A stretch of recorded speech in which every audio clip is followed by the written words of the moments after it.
Bonjour les amis, bienvenue dans l'épisode 3 de l'Histoire du futur avec Philippe Bobola. Bonjour Philippe, Bonjour Emma. comment ça va?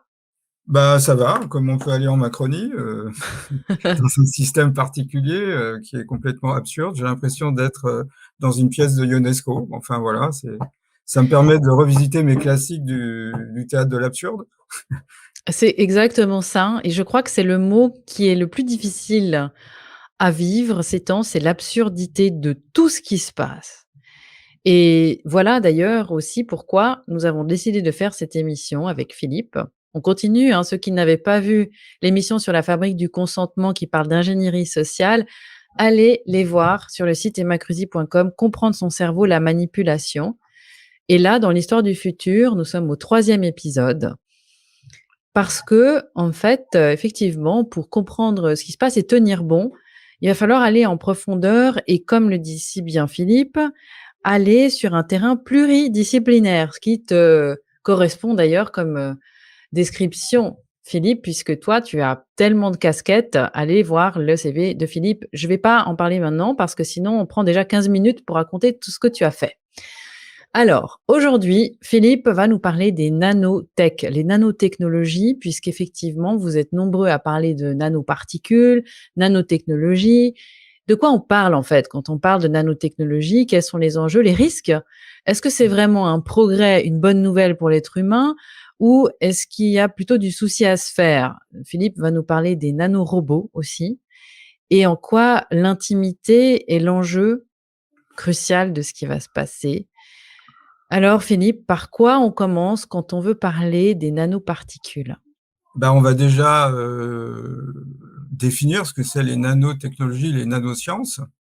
Oui. Donc le terme de nanoparticules est dû à un japonais qui s'appelle Norio Taniguchi. En 1974, il va parler de nanoparticules. En fin de compte, ce terme est impropre parce que les particules sont beaucoup plus petites que les objets qu'on va manipuler dans les nanotechnologies, mais le terme est resté. Alors il y en a qui préfèrent utiliser le nom de nano-objet manufacturé aggloméré. Voilà. C'est ce qu'on appelle NOAA, aggloméré et agglutiné en fin de compte.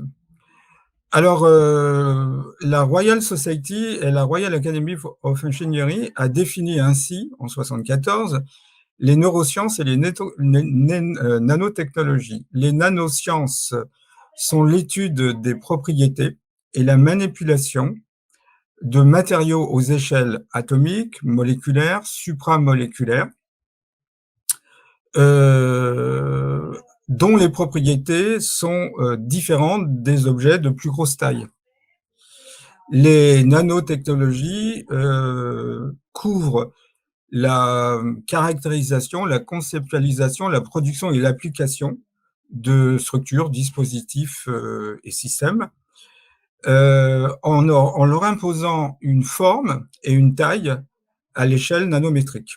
Alors, qu'est-ce que ça veut dire ? C'est quoi ? Oui, justement, c'est quoi ? Parce que tu vois, ma fille aînée qui a 8 ans, avant qu'on enregistre cette capsule, j'essaie de lui expliquer ce que c'est que le nanomètre. Alors, comment on peut expliquer ça ? Alors, on va revenir là-dessus. Le nanomètre, c'est le milliardième de mètre. Alors, c'est un petit peu difficile conceptuellement à se le représenter. On va donner quelques chiffres. La taille d'une molécule importante, l'ADN, c'est 2 nanomètres. On va dire l'ADN. L'ADN, voilà, qui est responsable de notre patrimoine génomique.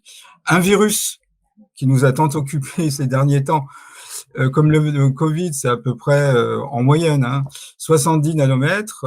Une cellule comme le globule rouge, c'est 700 nanomètres. Qu'est-ce qu'on pourrait dire ? Une bactérie, c'est un micromètre, c'est-à-dire 1000 nanomètres. Et un cheveu, c'est 50 micromètres, c'est à peu près 50 000 nanomètres. D'accord. Donc, Oh, ça nous donne une échelle. ça donne une échelle. Donc, imaginez des objets qui vont être ultra divisés. Par exemple, si on prend une boîte de sucre, cette boîte a une surface, et chacun des sucres parallélépipédiques a aussi sa surface. Et on s'aperçoit que pour un même volume, bah, les sucres ont plus de surface. Alors, par exemple, si on prend un cube à l'aide de 10 centimètres, vous savez, un cube, la longueur, la largeur et l'épaisseur sont égales. Mmh. Donc, on caractérise un cube par son côté. Donc, si on prend un cube de 10 centimètres de côté, il a une surface de 600 centimètres carrés. Si on essaye de mettre des cubes à l'intérieur 2 fois plus petits, on en met 8, et à ce moment-là, on passe à une échelle qui est de 1200 centimètres carrés. Et donc, par exemple, si on part d'un cube de longueur 1 mètre, il a une surface de 6 mètres carrés. Si on passe au niveau nanométrique, ça représente 6000 kilomètres carrés. Donc, Alors, j'aimerais juste rassurer, Philippe, les gens qui sont là, et puis qui se disent: «Ouh là là, mais j'ai de la peine à comprendre». Je vous rassure les amis, notre cerveau, il est pas fait au départ pour, intégrer ce genre d'échelle puisqu'on voit quand même des objets d'une certaine taille et quand on parle de nanotechnologie, c'est bah, tellement infime. on peut pas les voir. Il Oui, faut des microscopes très puissants pour pouvoir les voir. Effectivement, ça va au-delà de notre entendement. entendement basé sur nos sens. Mmh. Donc, ça a été une révolution silencieuse qui a commencé en 1981 avec l'invention du microscope à effet tunnel. Donc, c'est un microscope qui permet de voir le contour des atomes, mais surtout de pouvoir déplacer. Ça permet de pouvoir déplacer les atomes. Et donc, Donald Hegler avait écrit sur un atome le sigle IBM. Voilà, c'est pour vous dire la puissance. Alors, Gerd Binning et Heinrich Rohrer ont reçu pour ça en 87 le prix Nobel de physique. Ce qui est intéressant, c'était encore une époque où on interviewait les prix Nobel de physique à la télévision, et Patrick Poivre d'Arvor avait demandé à Gerd Binning comment il avait eu cette idée géniale. Il a répondu: parce que je n'y connaissais rien. C'est-à-dire que le fait d'arriver avec un solide bagage de physicien, mais dans un domaine qui n'était pas le sien, ben, ça lui a permis d'éviter l'autocensure. Parce que Mmh. généralement, les spécialistes, c'est comme les militaires, ils sont spécialisés ou spécialistes de l'ancienne guerre. Donc, ils vont toujours vous dire: oui, mais on a essayé ça en 56, en 72, ça n'a pas marché. En fin de compte, il faut des gens qui soient armés, Mmh. avec un bon bagage de physique, mais qui rentrent dans un domaine où ils n'y connaissent rien. Et Mmh. donc, à ce moment-là, ils échappent à l'autocensure. À partir de là, ça a été un bond, puisqu'on pouvait déplacer les atomes et on pouvait les voir, puisque, si vous voulez, à peu près quelques chiffres. Alors, je suis obligé, dans une première partie, de donner quelques chiffres. On fera un résumé. Un microscope optique, ça grossit 2000 à 2500 fois. Voilà. On peut dire qu'un microscope électronique qui utilise non pas la lumière, mais les électrons, ça grossit à peu près 100 000 à 1 million de fois. Et les microscopes à effet tunnel, bah, c'est des microscopes qui permettent de voir l'atome, et la taille de l'atome, c'est 1/10 de nanomètre. Quand je dis voir, on va pouvoir faire le contour.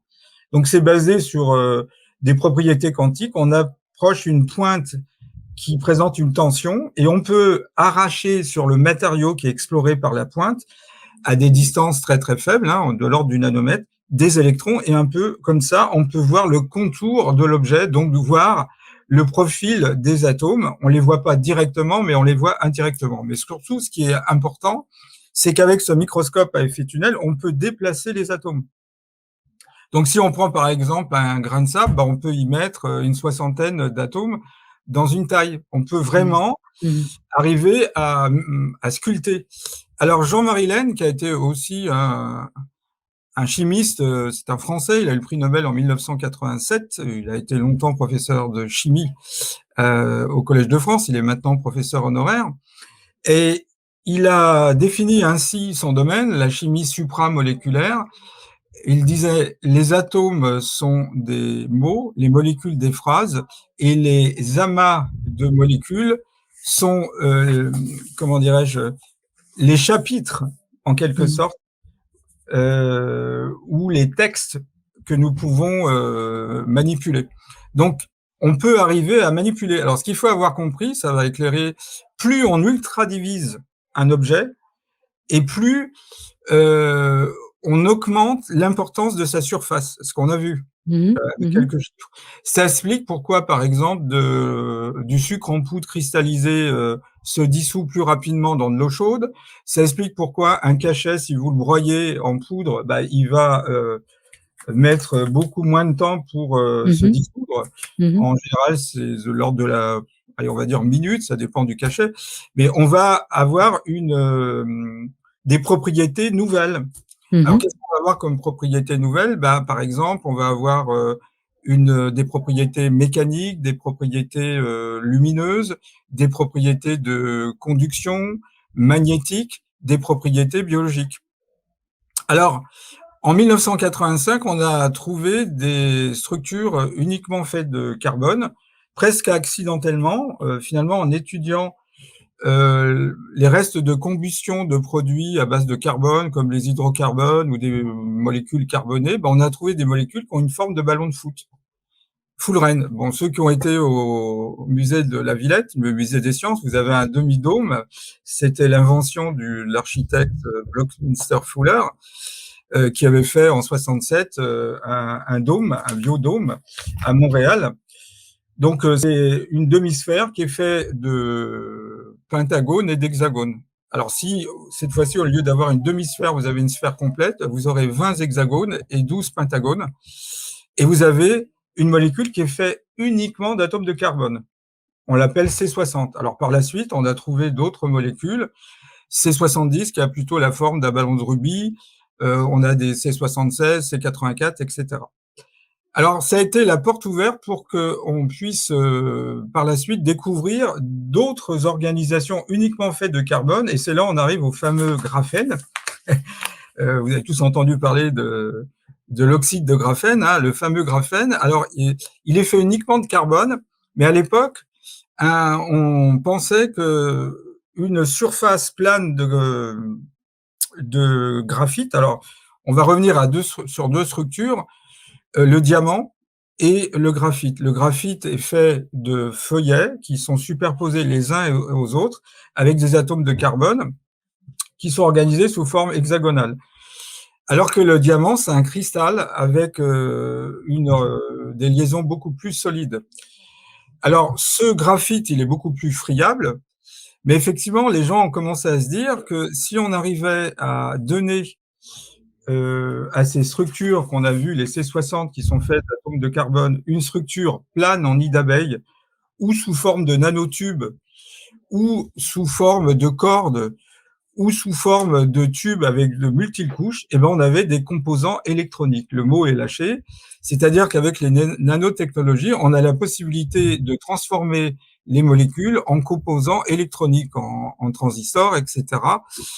Tout l'électronique, au lieu d'avoir ça sur des puces de silicium, on les a sur des molécules, y compris même sur la molécule d'ADN. Donc à ce moment-là, vous voyez bien que ça change un peu l'enjeu, parce que finalement, les composants de base de nos cellules, bah, si on les réorganise différemment, eh ben, on peut avoir une électronique interne.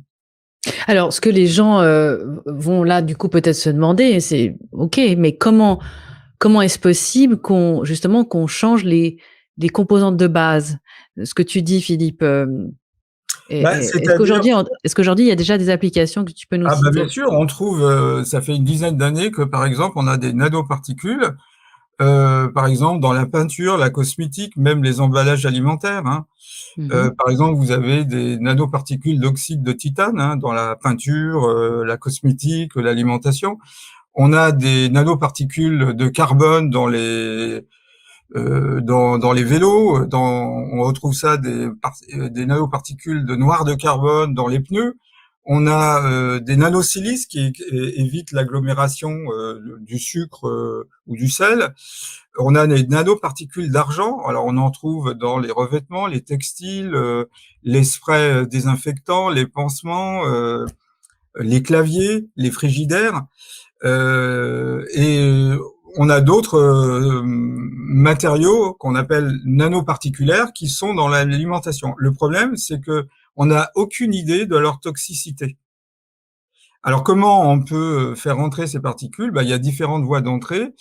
Elle peut passer la barrière cutanée. Mmh. On peut les respirer, les inhaler. On peut les contracter dans l'alimentaire, et on en a plein, hein. Si vous avez un emballage à base de nanoparticules, ça va imprégner l'alimentation. On peut les retrouver dans l'eau, dans les nappes phréatiques.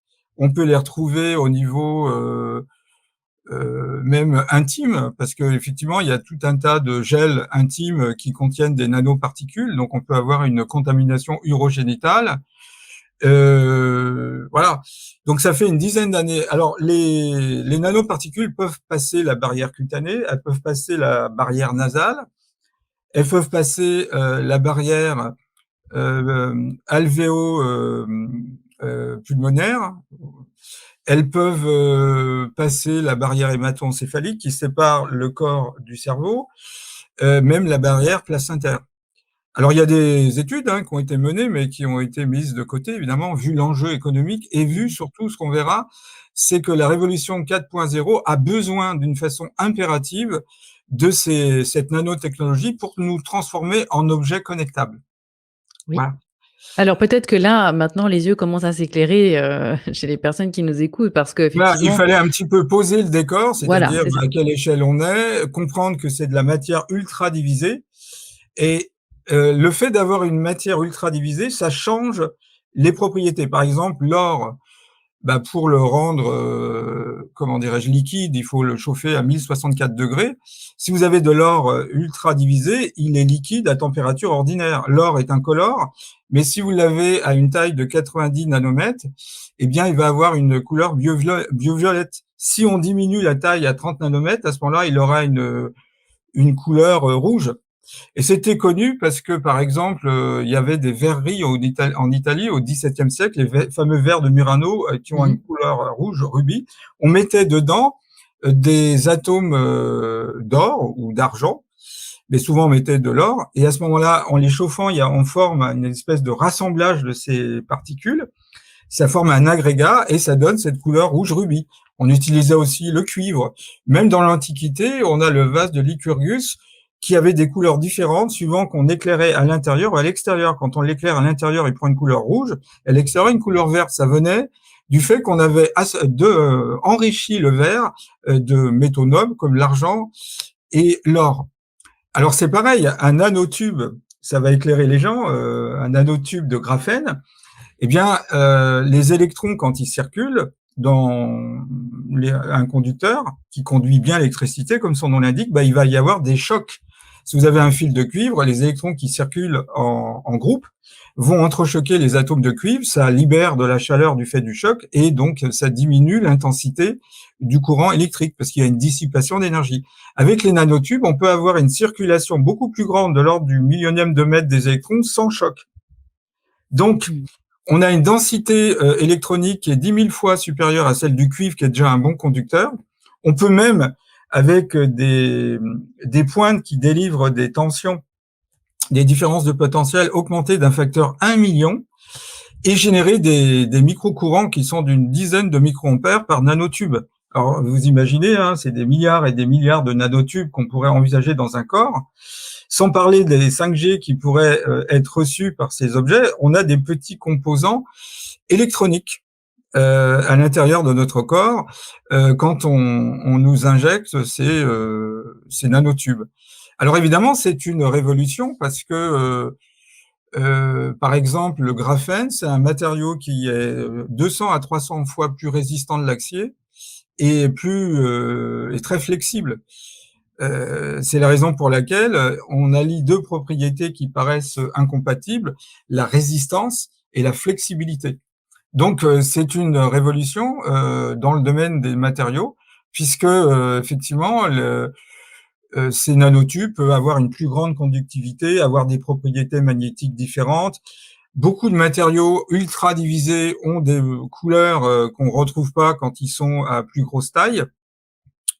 Par exemple, l'oxyde de titane, si vous le mettez sous forme de poudre, eh bien, il est invisible, il réfléchit les UV. Donc, on envisage ça comme des crèmes anti-UV.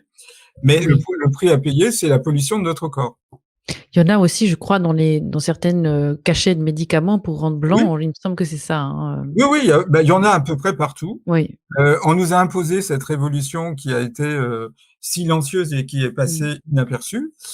Et ça fait une dizaine d'années où effectivement on a ces nanoparticules sans que les emballages des aliments que nous achetons ne précisent la présence de ces nanoparticules. Il y en a quelques-uns, mais Oui. beaucoup. Vous voyez, on a beaucoup insisté sur les colorants, etc., les E quelque chose, mais pas sur les nanoparticules, parce que les gens n'ont pas compris l'enjeu. Alors, qu'est-ce qu'on voit? Par exemple, si on étudie des jeunes rats, ces nanoparticules peuvent provoquer un œdème au niveau de l'estomac, ça peut léser le cœur des jeunes rats, ça peut également entraîner l'arrivée de cellules de la défense immunitaire qu'on appelle les mastocytes au niveau de l'estomac. Pour ce qui est, comment je pourrais dire ça, on s'aperçoit également que ces nanoparticules entraînent des perturbations de la forme, de la fonction cellulaire et de la durée de vie des cellules, la vitalité, que ça entraîne également des perturbations chez, par exemple, les poissons de leur développement embryologique. Voilà, ça a plein de perturbations possibles. Alors, quand ils sont dans notre corps, ils vont s'accumuler dans certains organes. Alors, ils peuvent s'accumuler au niveau du tube digestif, du foie, de l'estomac, de la rate, du cerveau, des reins, des poumons, du cœur. Effectivement, on n'a pas une idée très très précise et en plus, ça varie en fonction des matériaux, du temps nécessaire pour que le corps les élimine. Voilà. Quand on parle de nanorobots, en fait, est-ce qu'on peut avoir aussi un exemple ou 2, Philippe, histoire de bien comprendre, ce qui se passe, en fait, même si on n'est pas vraiment au courant de toutes ces technologies-là? Qu'est-ce que c'est? On parle maintenant des nanoparticules. Un nanorobot, c'est quoi? Un nanorobot, c'est un ensemble de molécules qui va avoir la possibilité de réaliser des mouvements bien précis.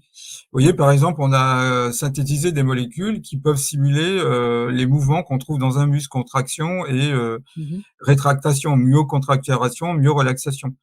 Et donc, il y a un Français, Jean-Pierre Sauvage, qui en 83 a créé une molécule cyclique qui représentait un petit circuit électrique. Et puis après, il y a eu d'autres chercheurs qui ont commencé à créer des molécules comme, par exemple, la caténane qui mime les mouvements circulaires ou la rotaxane qui est capable d'avoir des rotations. Par Mmh mh. exemple, les spermatozoïdes ont un flagelle qui leur permet de se propager à l'intérieur de notre corps. Ou les bactéries ont un flagelle aussi avec un rotor, c'est une sorte de moteur moléculaire qui tourne dans un sens et dans l'autre.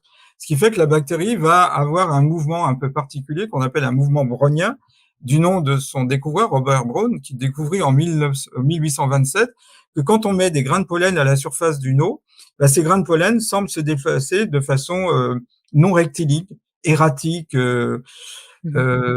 Par la suite, on a dit brownien, stochastique. Alors évidemment, quand on a des robots dans le corps, il y a plusieurs difficultés. Il y a déjà le fait qu'ils sont dans un fluide, et puis ensuite, il y a le fait aussi qu'il y a la défense immunitaire. Donc, effectivement, utiliser des molécules qui seront moins rejetées par le corps et qui pourront se déplacer, remonter le sang, évidemment, ça permet déjà d'avoir des activités. On a déjà les gens, je pense que nos éditeurs ont entendu parler des liposomes. On a de la Alors oui, vitamine C il faut peut-être liposomale, faudrait le rappeler peut-être, voilà. hein? Alors, les liposomes sont des molécules qui sont faites d'acides gras, qu'on appelle en biologie des lipides. Alors, un acide gras, c'est une curieuse molécule. D'ailleurs, d'un point de vue philosophique, c'est intéressant. Cette molécule, elle a une partie qui aime l'eau, une partie qui n'aime pas l'eau. En quelque sorte, c'est une molécule schizophrénique, puisque à la fois elle est hydrophile et hydrophobe. Qu'est-ce qui se passe quand on met ces molécules dans l'eau? La partie hydrophile adore, mais la partie hydrophobe n'aime pas. Donc une façon de se réorganiser spontanément, c'est un auto-assemblage, c'est de former une sphère, c'est très astucieux, où les têtes Mmh. hydrophiles sont à la surface de la sphère et les queues hydrophobes sont à l'abri. Et donc les liposomes, ce sont des multitudes de petites sphères concentriques qui peuvent accepter une molécule. Et par exemple, on l'utilise déjà, il y a des tentatives en cancérologie. On peut mettre par exemple les composants de l'ADN, qu'on appelle les oligonucléotides, greffer sur un liposome un anticorps qui va repérer une cellule cancéreuse, faire rentrer ces éléments de l'ADN qui vont perturber la division des cellules cancéreuses et ainsi espérer pouvoir amener une diminution de la tumeur, voire une disparition. Oui, c'est On comme a une sorte de également support alors, voilà, c'est un vecteur. Le terme un vaisseau. c'est un vaisseau, un vecteur, une vectorisation.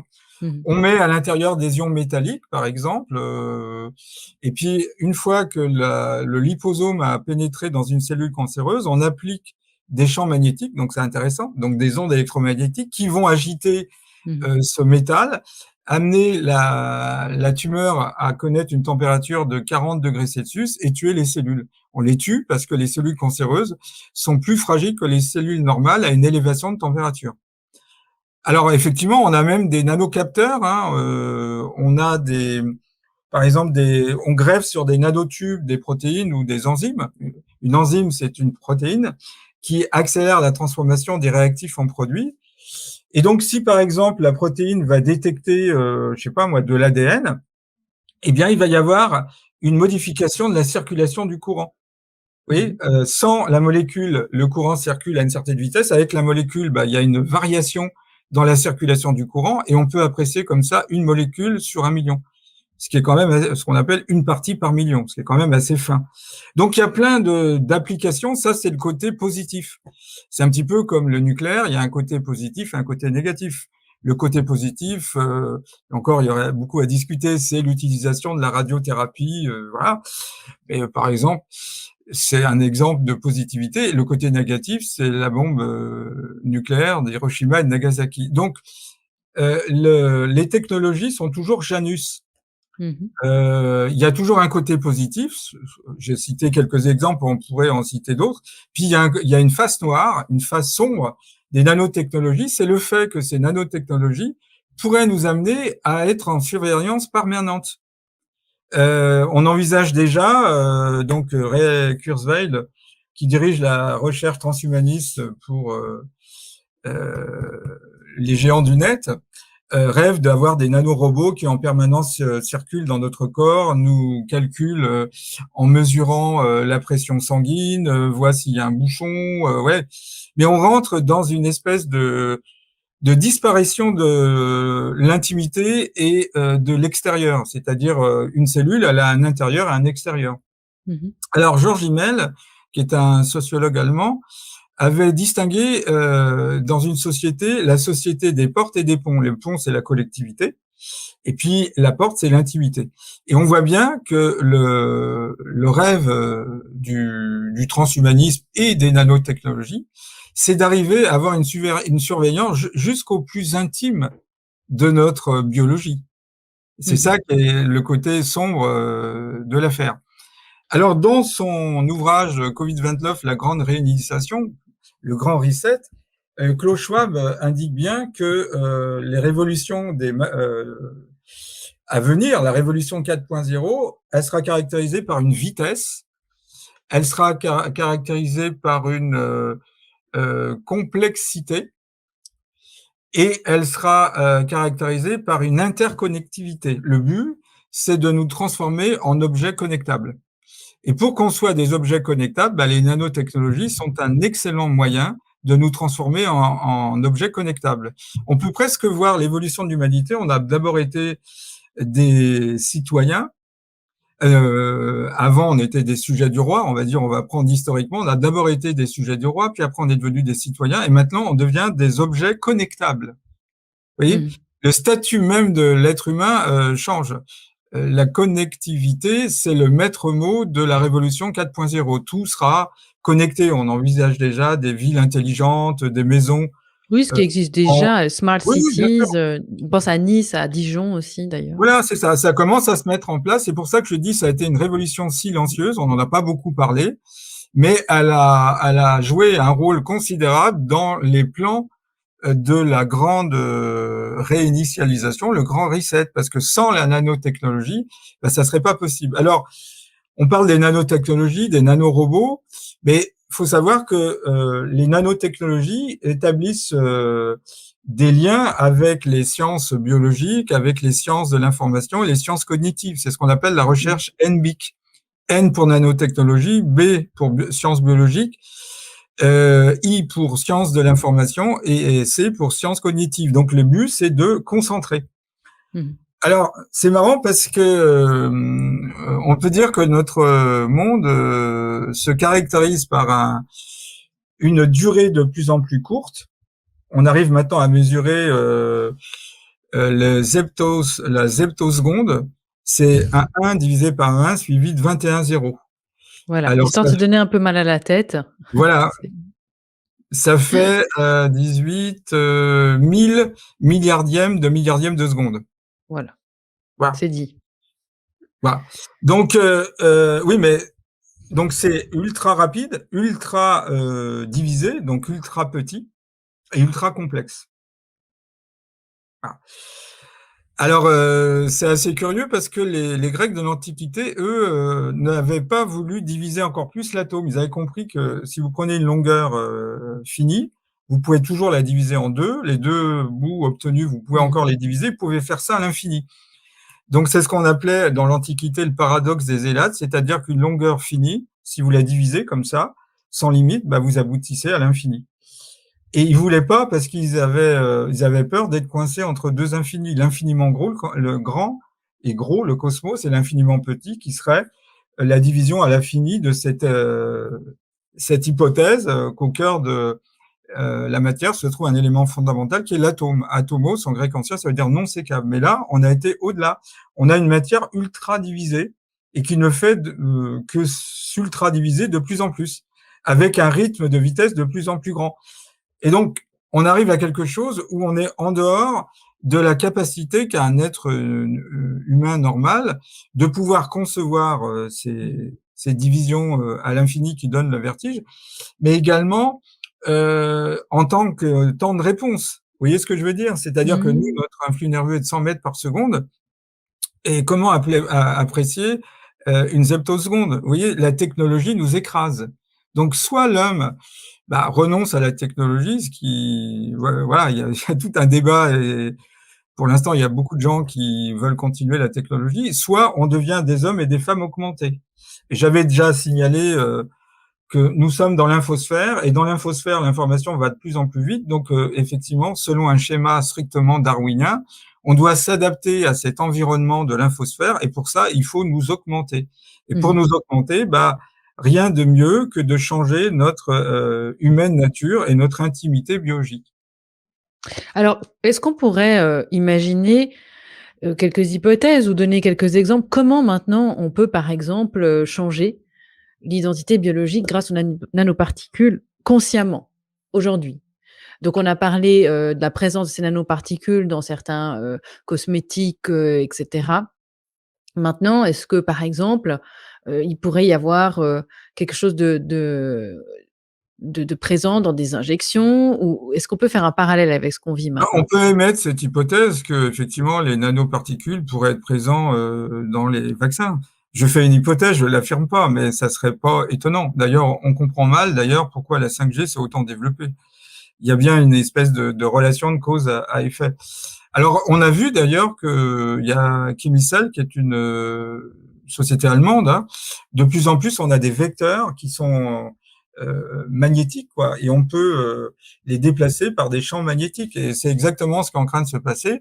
On envisage d'avoir des nanoparticules qui sont imprégnées dans un ferrofluide, de l'oxyde de fer, ils deviennent magnétiques et on peut comme ça les amener à pouvoir pénétrer. Les nanoparticules, je ne l'ai pas signalé, mais peuvent facilement passer la membrane cellulaire.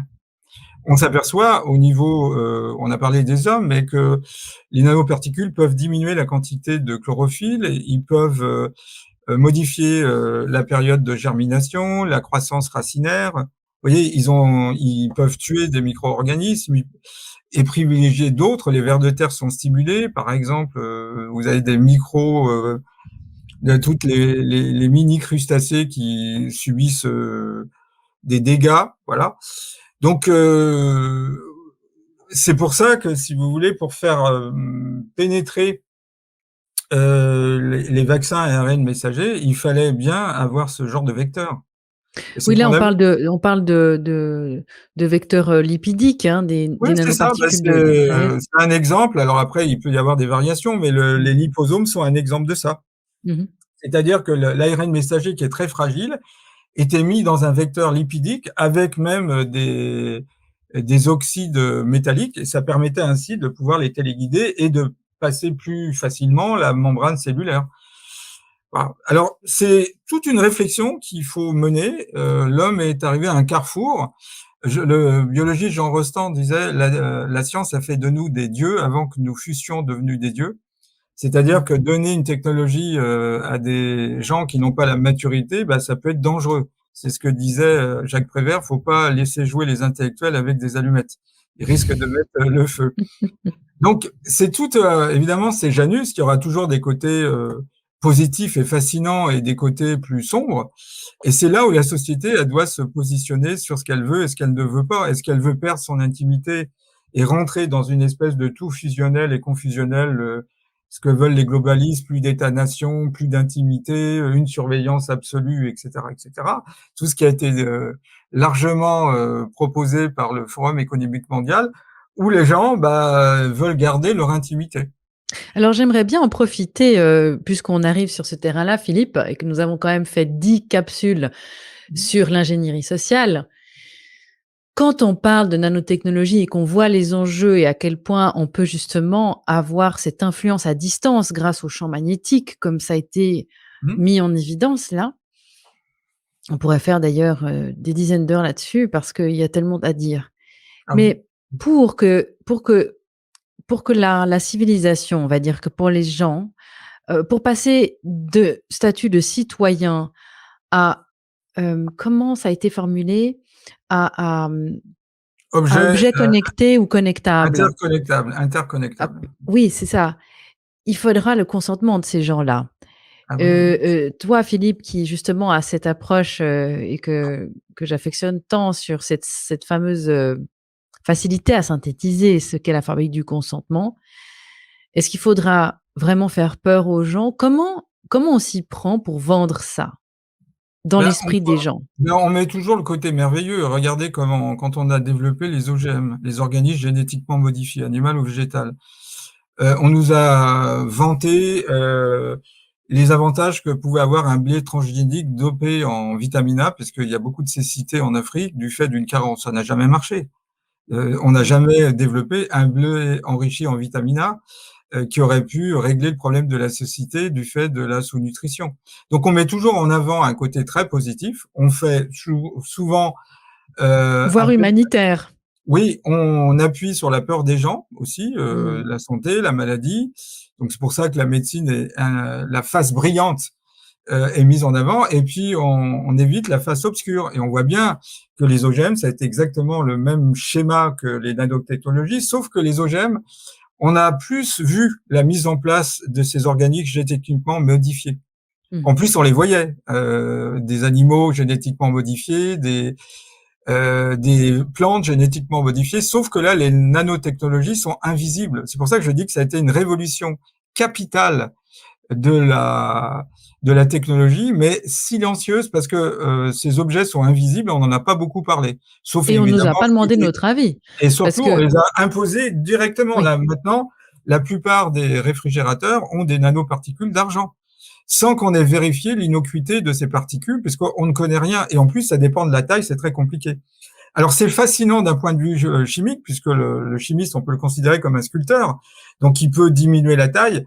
Vous voyez, par exemple, Albert Haïm et Konstantin Novoselov ont reçu le prix Nobel de physique en 2010 parce qu'ils ont réussi à imprégner sur un support, par exemple du silicium, une couche d'atomes de carbone issus du graphite, avec un Mmh. sparadrap qu'ils ont regardé au microscope. Et donc, c'est assez amusant de voir qu'ils se sont amusés au départ comme on fait quand on veut arracher des choses. Et puis, ça a donné quelque chose qui a été la porte ouverte vers des objets dont on peut modifier la forme. Ils ont des propriétés quantiques, je ne veux pas rentrer dans les détails, qu'on ne retrouve nulle part ailleurs. Donc, on a un jeu très fascinant. On peut changer les propriétés mécaniques d'un matériau ultra divisé, ses propriétés lumineuses, optiques, ses propriétés électriques, magnétiques, ses propriétés chimiques et biologiques. Mmh. Et donc, ça fascine. Alors, en ayant regardé, en ayant fait de la recherche, on est fasciné quand on est un chercheur. C'est l'appel de la connaissance pour de la connaissance. Ensuite, comme disait Jean Rostand, j'ai déjà cité, il disait je croyais que les hommes de science étaient à la recherche de vérité. En fin de compte, ils sont à la recherche d'une position. Donc, évidemment, Mmh. c'est la carotte, le prix Nobel, la promotion, etc. Donc, il y a deux mondes. Il y a le monde de la recherche où on est vraiment appelé, avec des gens passionnés qui ont des problématiques et des enjeux personnels et dans leur collectivité. Et puis après, l'éthique. Alors, le problème de la technologie et de la science, c'est que la science ne pense pas, telle n'est pas sa fonction, disait Heidegger. Mais la technologie, son objectif, c'est simplifier notre vie quotidienne, la rendre plus utile. Oui, c'est l'utilitarisme, Mmh mh. augmenter la Mmh mh. vitesse, etc. Donc, la technologie a fini par prendre le pouvoir sur la science, et la technologie dicte à la science sa conduite. D'ailleurs, la politique dicte à la technologie sa conduite, qui elle-même dicte à la science sa conduite. Et ni la technologie ni la science n'ont vraiment trouvé une place à l'éthique. Déjà Rabelais disait science sans conscience n'est que ruine de l'âme. On peut dire aussi conscience sans science c'est aussi une forme de ruine de l'âme.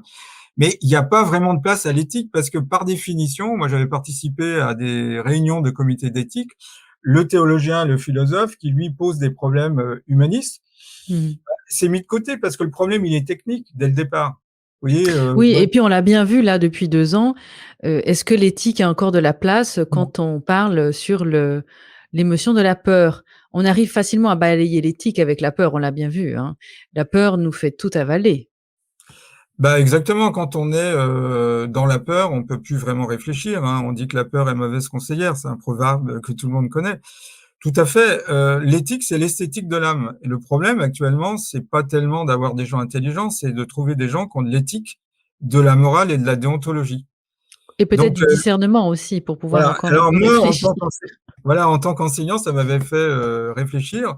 J'ai formé des gens dans l'écologie, l'environnement à une partie de ma vie, et puis ces gens ont réussi leur examen, puis quelques années plus tard, je les ai vus. Il y en avait un qui m'avait provoqué, il m'a dit, voilà, il était un excellent élève, je crois qu'il était sorti major de la promotion, il a dit, j'ai fait exactement l'inverse de ce que vous m'avez enseigné, et maintenant je gagne 3 fois plus que vous d'argent. C'est-à-dire, il travaillait chez un groupe que je citerai pas, et en fin de compte, il avait été engagé pour réfléchir sur la communication environnementale. Vous voyez, c'est la valeur ajoutée que toute société doit mettre en avant. Oui. On doit soutenir l'environnement, lutter contre le réchauffement climatique et toutes ces choses-là, quoi. C'est du décorum, si vous voulez. Ça fait Mmh. partie du marketing. C'est la valeur ajoutée incontournable à une époque donnée qu'on doit mettre dans ces objectifs de communication. Alors là, on a parlé de la jolie face, on va dire, des nanotech, des nanoparticules, en ce qui concerne, les promesses, pourquoi pas humanitaires, de santé aussi. On entend aussi parler beaucoup de l'homme, l'humain augmenté. Alors j'imagine que ça va aussi être de nouveau grâce, aux nanotech, les Ah promesses, oui? de l'avenir, hein. Pourquoi pas voir plus loin, entendre plus loin ou je ne sais pas quoi? Qu'est-ce qu'on aurait comme exemple? Bah, déjà, on peut dire que l'homme augmenté, d'une certaine façon, quand il porte une lunette, dès que les lunettes sont apparues, c'est un homme augmenté. Mais j'ai envie de dire que devient la taupe si on lui donne la vue? La taupe est aveugle, si on lui donne la vue, c'est plus la taupe. Donc, ça veut dire que la technologie nous emmène devant des enjeux qui normalement devraient pas exister, puisque si on avait fait un monde à la mesure de l'humain, on n'aurait pas cette espèce d'infosphère qui nous emmène de plus en plus à devoir être augmenté. Mmh. Puisque par définition, il faut être à la hauteur de la vitesse avec laquelle l'information circule. Mmh mh. Et donc, pour ça, bah, il faut être augmenté. Oui, bien sûr.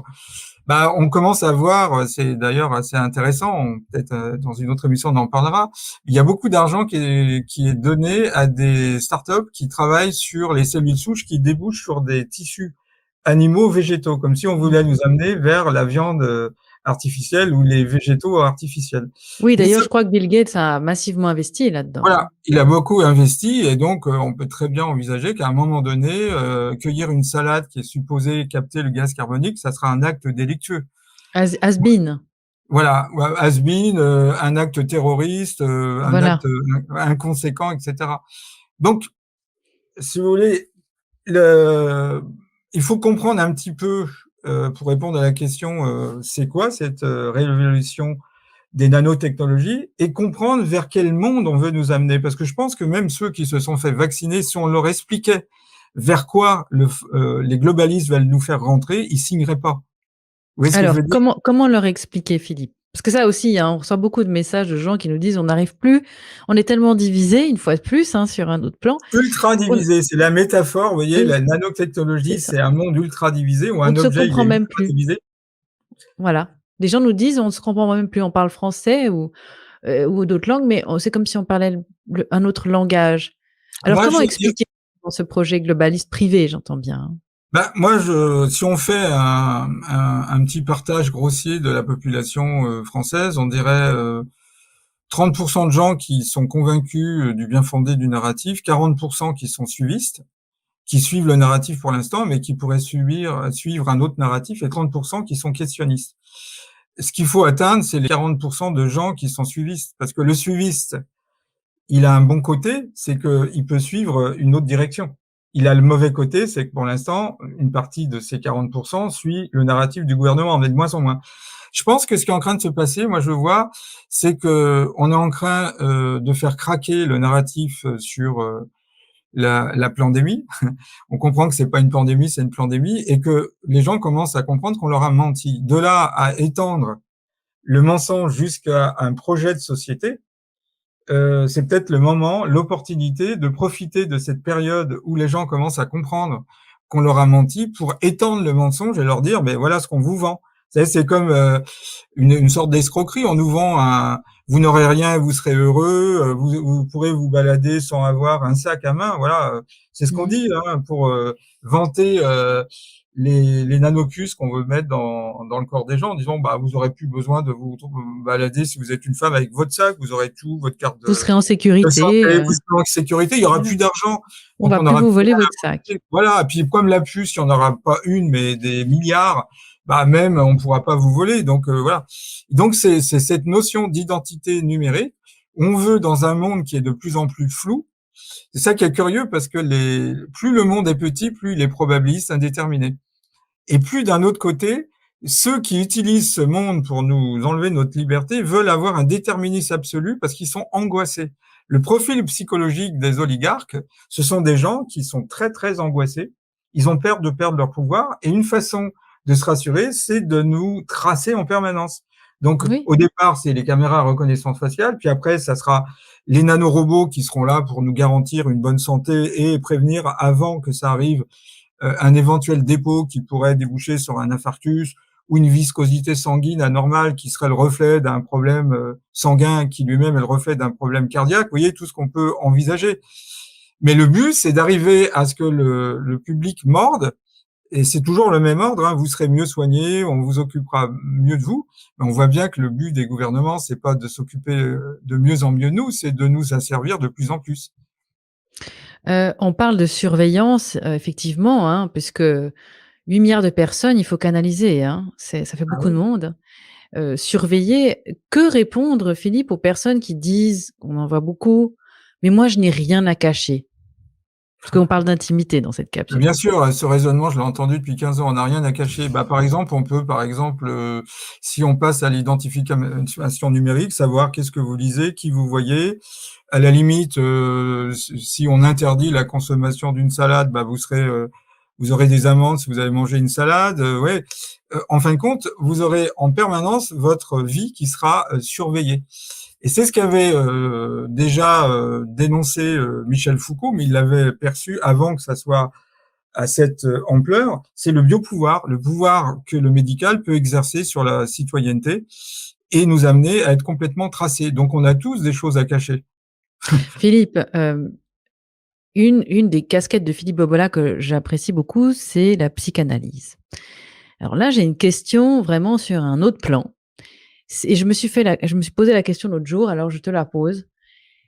Qu'est-ce qui fait qu'une personne, justement, se dise: «Moi, je n'ai rien à cacher» et se limite à ce raisonnement-là en pensant que ces critères de valeur seront forcément les mêmes critères que la personne qui décide? Je prends un exemple, souvent on dit: «Oui, mais moi j'ai mis mes photos», parce que les gens vraiment, hein, se limitent à Mmh. ça, hein, quand on parle de la surveillance des masses grâce aux nanotechnologies. Là, c'est le cas de cette capsule. En se disant: «Mais moi j'ai rien à cacher, heu, je mets les photos de qui je veux, je suis complètement transparent», et ces personnes n'envisagent pas que les critères des personnes qui dirigent ne seraient pas les mêmes que les leurs. C'est-à-dire, si on ne remplit pas un certain nombre de critères, de cases, comme on le voit avec, Ouais, bien ce qui se sûr. passe en Bah, Chine, par exemple, hein, eh bien, on ne peut pas effectivement, parce qu'on aurait peut-être trop mangé de pizza piquante, eh bien, pour prévenir un éventuel ulcère qui coûterait cher à la société, on et aux n'aurait plus le droit assurances, d et voilà, aux a évidemment. les Alors assurances vous sanctionneraient et voilà. Bah, moi, je pense que tout simplement, ce sont des gens qui tout individu a besoin d'une intimité. Je pense que c'est dans la nature humaine. Il y a des choses qu'on a envie de garder pour soi et il y a des choses qu'on n'a pas envie de garder pour soi. On va le partager. Je pense que c'est des gens qui sont toujours dans l'idée que les gouvernements nous veulent du bien, que finalement on serait dans une espèce d'utopie d'une grande fraternité où tout le monde mettrait à l'extérieur sa vie privée sans envisager une seule seconde que s'il y a des règles, comme c'est le cas en Chine, bah, vous serez sanctionné. Ouais, voilà. Quelqu'un, par est-ce que c'est exemple, l'ego qui résiste dans ce cas-là, en se disant: «Mais je non, c'est pense qu'il pas y a une part possible»? d'ego et puis il y a aussi une espèce de volonté de se vouloir pur. Je crois que les dictatures imposent cette notion de pur et d'impur. C'est comme ça d'ailleurs que Mmh. le nazisme a procédé. On a commencé Mmh. à combattre les maladies qui touchaient l'appareil respiratoire, la pneumonie, la tuberculose, puis après on a nettoyé les entreprises. Il y avait l'obsession d'avoir un endroit purifié, propre, et puis après malheureusement on est passé à des groupes ethniques, les juifs, les homosexuels, les communistes. Et donc les gens qui mettent en avant, c'est comme s'ils voulaient mettre en avant une pureté. Moi j'ai rien à cacher, comme si celui qui avait une certaine réserve justifiée sur ça, il serait impur. Vous voyez, il aurait quelque chose à cacher, mais le problème, il n'est pas là. Le Mmh. problème, il est de savoir si on doit être complètement fliqué comme dans une fourmilière ou une ruche d'abeilles avec un cadrage absolu sur ce qu'il faut faire et pas faire, et c'est le modèle chinois, ou bien alors on fait confiance aux gens. Jusqu'à présent, l'humanité a fait confiance aux gens. Il y aura toujours des gens euh, qui dépasseront ou transgresseront les règles, mais c'est pas ça qui est important. Je pense que dans un système où on est complètement surveillé, moi, ce qui m'avait frappé, c'est quand on écoute les témoignages des Juifs pendant la guerre qui ont dû se cacher pour échapper à l'Allemagne nazie, ils étaient obligés de se surveiller 24 heures sur 24. Mmh. Et ça laissait des traces. Il y a un traumatisme, vous voyez, ne pas pouvoir se relâcher. Je me souviens avoir discuté avec des gens qui vivaient dans les pays de l'Est au moment fort du régime de l'ex-URSS et en Roumanie ou en Bulgarie. Il y avait une telle, comment dirais-je, dénonciation, même on pouvait être dénoncé par sa femme, la délation, etc., que les gens étaient obligés de se surveiller 24 heures sur 24. Au bout Mmh. d'un moment, il n'y a pas un moment où on se relâche, quoi. Mmh. Donc, on a au niveau de la santé, au niveau de qui on voit, au niveau de ce qu'on lit, au niveau de ce qu'on fait, on a forcément à un moment donné des choses qu'on n'a pas envie de partager. Ça ne veut pas dire qu'on est malhonnête, mais on a à garder une intimité. Et quand vous regardez, le vivant doit toujours séparer l'intérieur et l'extérieur. Et on voit bien, c'est ce qu'on veut faire éclater. Pourquoi, par exemple, on a diabolisé toutes les idéologies qui prônaient le maintien de l'État-nation en les transformant en idéologie nazie, expansionniste, extrême droite, c'est parce qu'on veut faire éclater la frontière. Mais j'ai envie de dire, le vivant, s'il n'a pas une membrane cellulaire qui sépare l'intérieur de l'extérieur, ben, la vie n'aurait pas été possible. De même, vous avez besoin d'une peau qui sépare l'intérieur et l'extérieur. Ce qui fait Et d'ailleurs un peu se poser des questions, ce qui est le but du système immunitaire, Philippe, la reconnaissance entre le soi et le oui, non-soi, ce qui fait quand même pas forcément, envisager l'avenir avec ce qui se passe maintenant, hein. Ces gens qui fabriquent eux-mêmes des propres protéines, virales, Est-ce que justement on n'arrive pas massivement à la fin du Heu, fonctionnement d'un système immunitaire entre le soi et le non-soi aussi? exactement, le système immunitaire, sa force, c'est qu'il se distingue le soi et le non-soi et quand il y a une maladie auto-immune, c'est qu'on n'arrive plus à distinguer, Mmh. le soi et qu'on confond, le soi avec le non-soi et on a un organe, c'est ce qui se passe dans le diabète de type 1. Oui, c'est tout à fait exact. Alors, on pourrait dire, c'est assez intéressant, c'est que le 19e siècle, la métaphore donnée par la science était la chimie. D'ailleurs, même Freud a été très influencé par l'esprit du temps, la catalyse, c'est-à-dire des substances qui accélèrent la transformation des réactifs en produits. C'est exactement ce qui se passe quand on fait ce qu'on appelle une herméneutique associative, des libres associations d'idées ou le rêve. C'est ça, c'est un acte catalytique. Après, ça a été la physique. Après, ça a été l'information et le 21e siècle, justement, la métaphore, c'est la biologie, le système immunitaire qui est là pour Mmh. être le garant de ce qui est le soi et le non-soi. Et le non-soi, c'est tout ce qui est différent du groupe. Vous voyez ce que je veux dire Mmh mh. symboliquement? Mmh. Et ça a commencé d'ailleurs, il y a des maladies de civilisation avec le sida. À l'époque, Susan Sontag, une américaine, avait créé un essai sur les maladies de civilisation. Elle avait montré que le sida arrive à un moment donné où justement se mettait en place cette chasse aux gens qui ne pensent plus comme les autres, comme s'ils étaient des non-soi dans le corps social, la défense immunitaire étant là. Donc, de même, on a des maladies de civilisation qui sont apparues, qui ont disparu. Les grandes hystéries à la Charcot, parce que ça touchait les femmes qui étaient surtout issues de la noblesse, qui étaient souvent soumises à des maris sans autonomie et des problèmes de libido. Bah, elles ont développé ce genre de pathologie. Les artistes qui développaient la tuberculose ou après la syphilis, ça voulait dire quelque chose. C'est-à-dire que ce que la société ne veut pas avoir, une maladie de civilisation met ça devant les yeux, quoi. Et donc, c'est Est-ce assez Oui, intéressant. Le virus, le Covid a montré, le virus est un parasite obligatoire. Il est obligé de parasiter les cellules pour pouvoir se oui. reproduire. Et en dehors de la cellule, il n'est pas vivant. Il devient vivant qu'à l'intérieur de la cellule parce que un être est vivant s'il est capable d'autorégulation, ce que le virus est capable de faire, d'auto-organisation, ce que le virus est capable de faire, l'autoconservation, bah, le virus, il cherche à se conserver, mais il doit y avoir aussi l'autoreproduction, c'est-à-dire la capacité à se reproduire sans l'aide d'un autre organisme. Mmh. Évidemment, avec les milieux nécessaires pour que la reproduction puisse se faire. Et là, le monde ultra divisé, les nanotechnologies, c'est bien la métaphore aussi de cette distanciation, l'ultra division. Les alchimistes disaient solver et coagula. Ben, si vous avez dissous les gens dans l'individualité, vous aurez beau les regrouper, ben, il n'y aura pas de prise de conscience, de propriété émergente, ce que j'appelle l'éco-conscience. Mmh. C'est-à-dire, un des secrets de l'univers, c'est que quand les objets interagissent entre eux, le fait d'avoir une interaction, ça donne des propriétés supplémentaires. Vous prenez par exemple les protons et les neutrons, qui constituent le noyau d'un atome, ils réagissent entre eux, ça donne le noyau. Les électrons captés, ça donne un atome d'hydrogène. Les atomes d'hydrogène, quand ils interagissent entre eux, ça donne les nuages interstellaires. Ça peut déboucher sur une protoétoile, un soleil dans notre système solaire, puis des planètes, etc. Donc, à chaque fois que des éléments interagissent entre eux, ben, il y a des propriétés émergentes. C'est ce qu'on résume en disant que le tout vaut plus que la somme des parties. Il y a un élément 1 plus un élément 2 et un élément d'interaction entre les deux. Donc, il y a 3 éléments. L'interaction, l'élément A et l'élément B.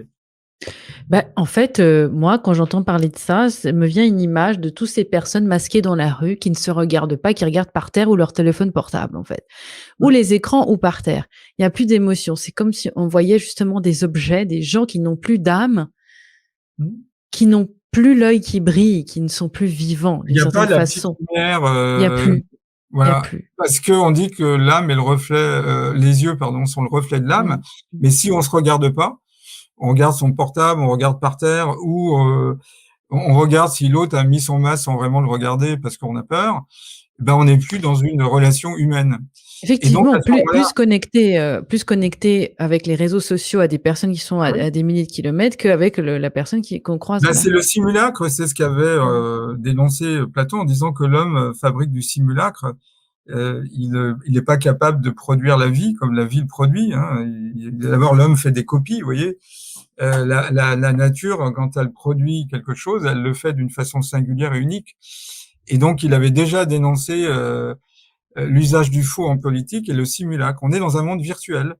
C'est Jean Baudrillard qui a compris ça, c'est la virtualité, le virtualisme. On est dans le virtualisme.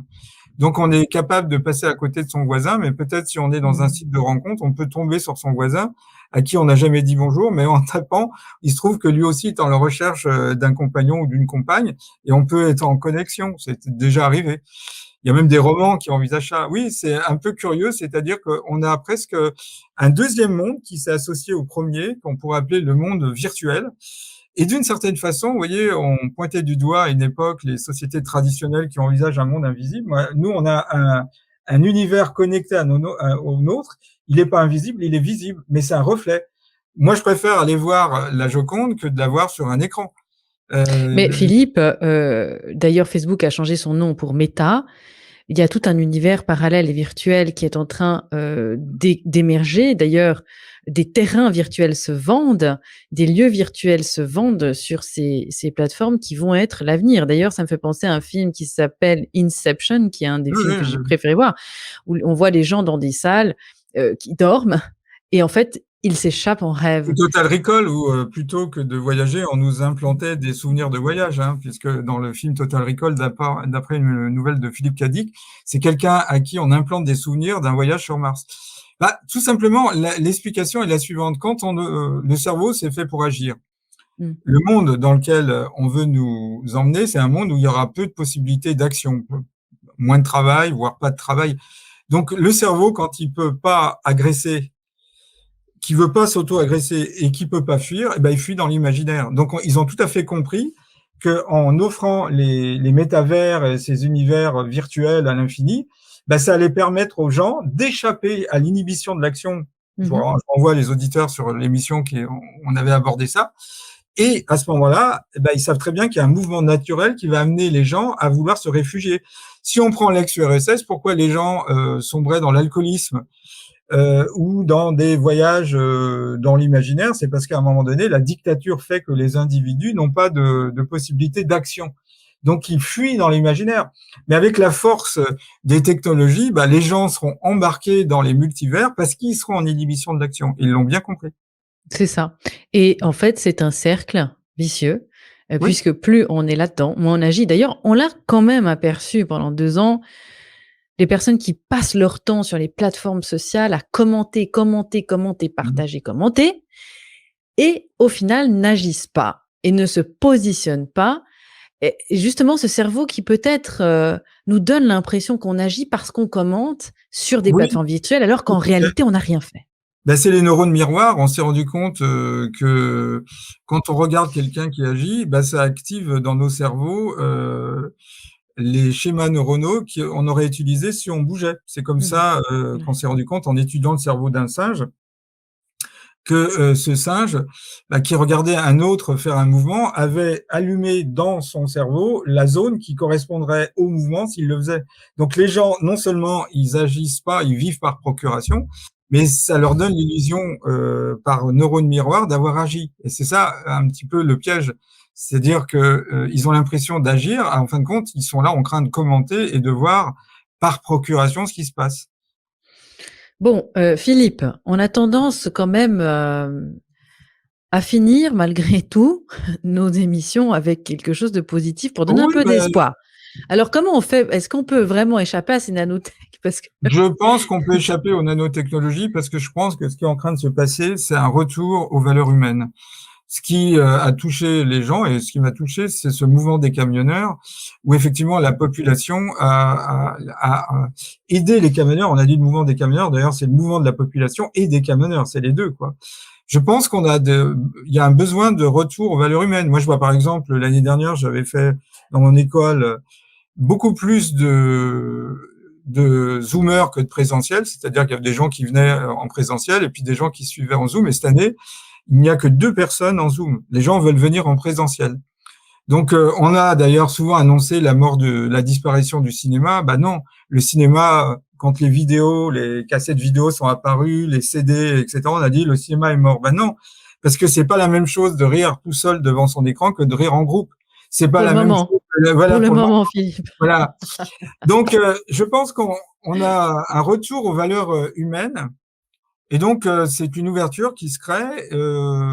Puis, je pense que les gens commencent à comprendre que ce qu'on nous propose, c'est pas humain. On voit bien d'ailleurs, la meilleure preuve, c'est qu'on doit être modifié pour rentrer dans ce monde.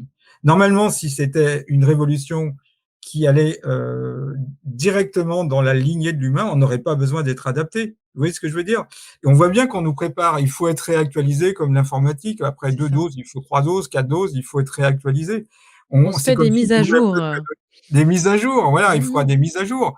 Alors les gens, ils vont commencer à comprendre si effectivement ils sont augmentés, mais ils deviennent obsolètes, qu'est-ce qu'ils vont devenir s'ils sont le modèle 3.6 alors qu'on ne le fait plus. Oui, Euh, et l'obsolescence aussi, parce qu'on va pas L'obsolescence vous programmée, là, mmh. c'est là, c'est là où il y a une réflexion à faire sur l'objet technique. Mmh mh. Dès qu'on a introduit le Kleenex, le stylo bille jetable, etc., on a ouvert la porte au jetable, à l'obsolescence programmée. Donc, C'est si ça. on regarde les OGM, bah, ils ont une durée de vie programmée, hein, c'est le gène Terminator, appelé ainsi par les écologistes. Donc, ça veut dire qu'on va forcément rentrer dans une espèce de prolongation puisqu'on devient des objets. Ce qu'on a donné comme règle aux objets, on va le transférer aux hommes puisqu'on passe du statut de citoyen à celui d'objet. Mais je pense que je reste optimiste parce que je pense que là où le danger croît, les moyens pour combattre ce danger croissent également, c'est ce que disait Hölderlin, et que c'est la loi du balancier. On a été trop loin dans l'inhumain. Je pense que ce qui est en train de se passer, c'est une ouverture de conscience et on ne pourra pas la refermer. Je pense qu'aux États-Unis, ça sera impossible. Et c'est exponentiel. Mmh. C'est-à-dire que tout le monde ne va pas s'éveiller au même moment. Je donne souvent cette métaphore. Vous vous levez le matin, il y en a, ils sont tout de suite opérationnels, ils ont pris leur douche, ils s'en vont. Il y en a d'autres, il leur faut une demi-heure. Il y en a d'autres, il leur faudra 1 heure et demie pour émerger, vous voyez. Mais ce qui est important, c'est qu'à un moment donné, quelqu'un s'est réveillé. Maintenant, le temps nécessaire pour qu'il soit opérationnel, ça, c'est quelque chose qui nous échappe un peu. Mais quand même, il y a beaucoup de gens, je pense qu'il y a 2 erreurs qui ont été faites. Le fait d'avoir serré la vis trop tôt. Et c'est ce qu'on avait vu, hein, quand à un moment donné, on a une manipulation extérieure, la phase délicate, c'est ce qu'on vit, c'est quand les gens manipulés se rendent compte qu'ils sont manipulés. Mmh mh. Et dans toute opération, on veut changer les habitudes sociales, imposer de nouvelles normes. On sait très bien qu'il y a une phase délicate. C'est à un moment donné, si ça s'emballe trop rapidement ou si ceux qui veulent manipuler l'ont fait trop rapidement, bah, ça marche pas, ça nous échappe. D'où Donc, aussi l'importance de continuer à transmettre les informations aussi comme on le fait, puisqu'il y a plus de quatrième pouvoir, on l'a bien vu. ah oui. Donc Et c'est pour ça que les amis, vous avez aussi un rôle à partager toutes ces capsules, d'information.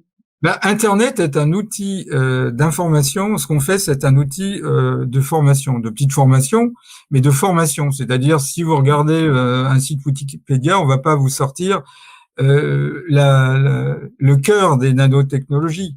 Vous allez lire des choses avec des faits, mais c'est pas la même chose. C'est un outil d'information, et donc faut faire attention parce que il y a des gens qui se contentent de connaître le mot. Il faut aller un petit peu plus loin. Et si Oui. on va plus loin, ben, on rentre dans une compréhension. Et à partir du moment où on prend, Mmh mh. étymologiquement, comprendre, c'est prendre avec, ben, il y a quelque chose qui se passe. Je pense que ces émissions ont pour but d'aller plus loin que de donner des faits comme ça. C'est de donner un petit peu une ouverture dans la compréhension pour qu'il y ait une conscience qui se mette en place. Et puis, je pense qu'il y a une bataille spirituelle. La bataille spirituelle, elle sera d'autant plus forte qu'on n'aura pas envie de vivre dans le monde qu'on veut nous imposer, hein. Je pense que les Mmh. chrétiens, ils n'avaient pas envie de continuer à vivre dans le monde romain. Et donc, c'est ça qui a été leur force et puis l'envie de vivre différemment. Je crois qu'on retrouve chevillé encore cette notion de liberté. Et j'avais fini une conférence, sur l'ingénierie sociale en disant qu'on n'a jamais été aussi libre que sous l'occupation, c'est la phrase de Jean-Paul Jean-Paul Sartre. Sartre. Et ben là, les gens sont obligés de se positionner.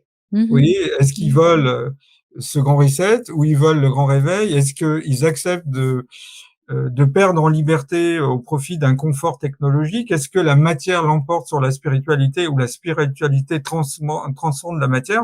C'est vraiment des enjeux fondamentaux qu'on est en train de vivre et presque, je dirais, je reste possibiliste, donc je reste persuadé que ça se finira bien, mais je dirais qu'on n'aime pas le vivre, on aime l'avoir vécu. Donc je pense que dans quelques temps, je peux pas vous dire combien de temps, on aimera l'avoir vécu parce qu'on a vécu intensément, comme les gens qui ont une maladie. Après, il y a presque un regret, non pas de la maladie qui aurait pu les emporter, mais d'avoir vécu intensément. C'est ça. Et Maine de Et Biran disait la essentiel bonne et à santé l'essentiel. est à l'essentiel. Maine de Biran disait que la bonne santé nous sort de chez soi et la maladie nous ramène à l'intérieur de chez nous. Ben, on Mmh. est ramené à l'intérieur de chez nous. Et ça, c'est presque un bienfait, quoi. Voilà, c'est une Ouais. sorte de psychanalyse sociale et c'est projet collectif, vraiment collectif, où chacun se positionnera. Comme ça s'est fait pendant la Seconde Guerre mondiale, où des gens ont été collaborateurs. Bah, c'est un pari, ils ont perdu après. C'était un peu plus dur. D'autres qui étaient des résistants actifs, d'autres des résistants passifs, d'autres neutres. Chacun devra trouver sa position, mais il sera obligé de se positionner. Mmh. Ne rien faire, c'est déjà se positionner.